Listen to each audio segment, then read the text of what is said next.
Gaurav, like you just mentioned that you started with getting a loan basis your LIC policy as collateral. I'm curious, how did you start? How did you get your initial few clients? Yeah. So in fact, even before the loan, my first venture, which is consortium gives, was started with 10,000 rupees drawn on a credit card. Right. I was in the first year of college. My dad came home and he told me that, his business that he was trying to do a JV, and we came from a very well-to-do family growing up. My time was spent at the nightclubs, of the Gumrus and the Oasis and, all of the nightclubs in Delhi.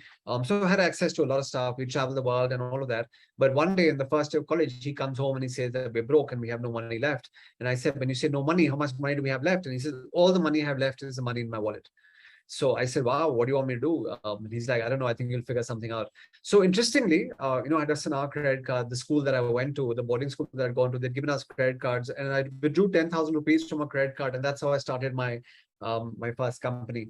So of course, we've been fortunate, in that sense. But yeah, so we bootstrapped, and we still kind of bootstrap our way up. Even today, we have not let, like, a lot of the guys in the space of modern venture, who let a lot of equity go, and have angel funds and venture capitalists and private equity funds running behind them, or they running behind them.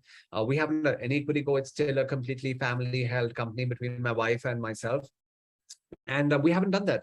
And we just went ahead and we bootstrapped. We took it one day at a time. How did we get our first clients? Well, it was crazy. I mean, there was so much rejection. I remember going to companies who we today service, not only in India but in APAC and in some places even around the world. I mean, I have actually been chased out by that procurement guy, saying that, "Bhai, tu to kuch bhi nahi pata." I remember one time there was this one company we went to, and it was in Mohan Cooperative. I remember really clearly.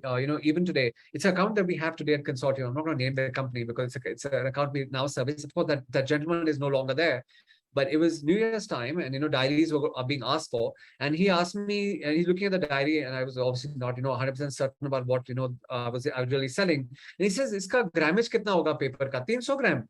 Now, okay, at that time I had no idea that okay, a diary paper should be 75 GSM or Yeah. 80, or and I said, "हाँ 300 होगा." So he, like, right there he started. He says, "ऐसा है, जब कुछ सीख जाओगे धंधे के बाद ना, धंधे के बारे में तब वापस आना. Right now there is no place for you here." And he called the security, says, "इनको बाहर ले जाओ." So there was just so much rejection that we got, and I think company after company after company, there were just so many no's. And hence I say, salespeople need a little bit of thick skin, because a lot of rejection.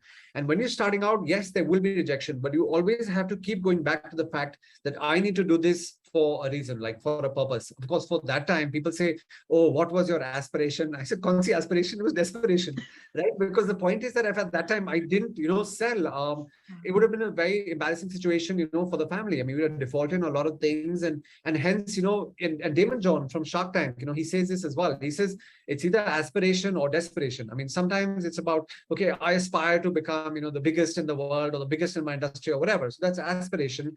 And sometimes desperation, where you have no choice, that, if you don't swim, you're going to sink. So it is both ways. Our first big break came thanks to Maruti, and Maruti in 1999, 2000 for Auto Expo, clearly by chance, gave us an opportunity. There is no way we should have got that order. There is no way we should have been able to successfully fulfill that order. But I said that, sometimes there's a little bit of luck involved as well.